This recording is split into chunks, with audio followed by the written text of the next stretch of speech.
palliative care, comfort measures for serious advanced illness, has its limitations. There are always some tough cases left with an unacceptable quality of life, despite our best efforts. When suffering cannot be sufficiently relieved, the option of VSED as a means to shorten life may present a welcome strategy. VSED stands for voluntarily stopping eating and drinking, which until recently was rarely discussed as a viable option. Why is that the case? Well, historically it's had a bad rap for good reason. In Nazi Germany, patients in psychiatry hospitals were starved to death. Normally, feeding vegetables to patients would be a good thing, but with so few calories, patients died of starvation within a matter of months. I think the understandable knee-jerk response from many doctors who have not witnessed a VSED death may be to fear that such a death might be unduly painful, prolonged, and inhumane. But as I covered in my last video, those fears are not supported by clinical reality. It appears VSED provides most patients with a peaceful and gentle death that is generally well tolerated and occurs within 2 weeks of beginning the fast. 2 weeks is still a long time, though. Advocates of physician-assisted suicide, where, for example, a doctor prescribes a lethal dose of sleeping pills, suggest that's a more humane option. Here's some poor patient with unbearable suffering asking their doctor for help in ending their lives, and their physician is like, too bad, starve yourself to death. But if you're in one of those 42 states where assisted suicide is illegal, what are doctors supposed to do? Thanks to the 14th Amendment, patients everywhere have the right to refuse medical care. Yeah, but food is different, say critics, because it's a necessity. But hey, look, if people can refuse to be put on a respirator to save their life, then maybe they should be able to refuse food and drink, since there ain't nothing more necessary than breathing.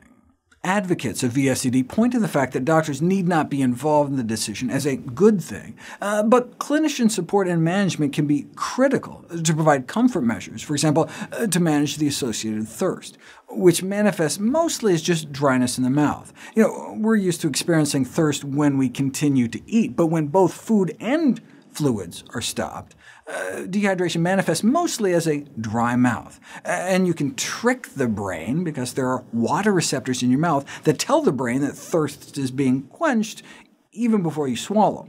So you can sponge the lips, moisten the mouth with swabs, and there's all sorts of over-the-counter rinses and artificial saliva.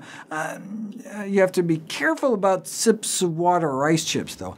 Swishing and spitting may be a better option, because even just small regular sips of fluids can prolong the process indefinitely.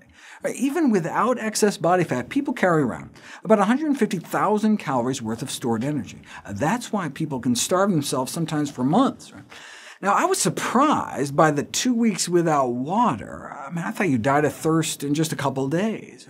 But that's only if you keep eating. When you burn fat, you actually produce water inside your body, like a cup a day. So that's why when you stop drinking and eating, it can take a week or two, and longer if you're sipping water as well.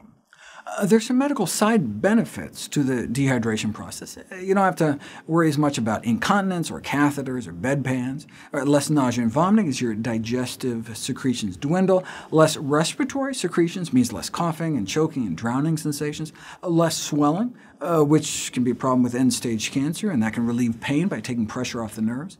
And mental awareness may decline, which can bring some relief to suffering patients as well, but can also present a serious ethical dilemma. At the beginning, when the patient remains cognitively and decisionally intact, they can choose to stop any time they want. But a more difficult situation arises later should patients become delirious and forget that they ever made the decision to start asking for something to drink.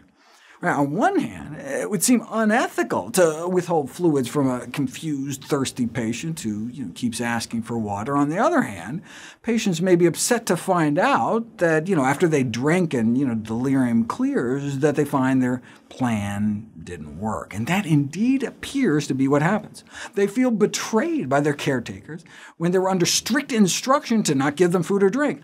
Yeah, but how are you going to deny a confused loved one sustenance if they're begging for it? And if you think that seems hard, denying someone's heartfelt request made days before, imagine if the request was made years before.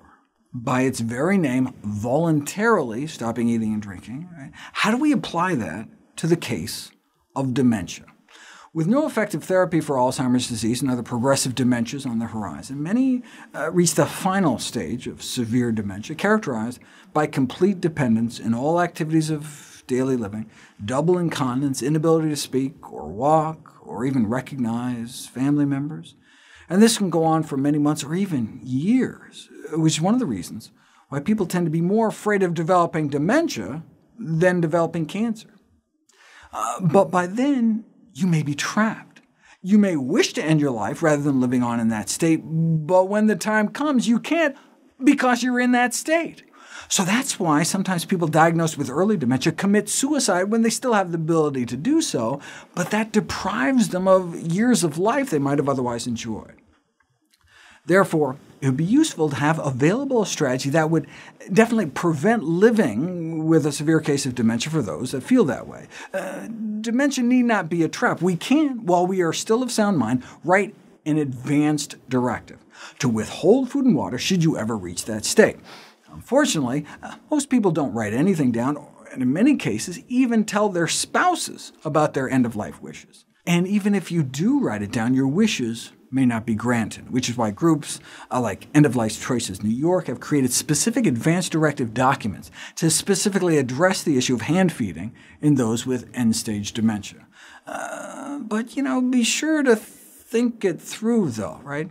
An existence that seems demeaning and unacceptable to you now may still be of value to the person you might become then. So should they respect your prior wishes or your current wishes? Right? Withholding food and water from an incompetent patient who complains of thirst and hunger could be seen as itself an affront to basic dignity.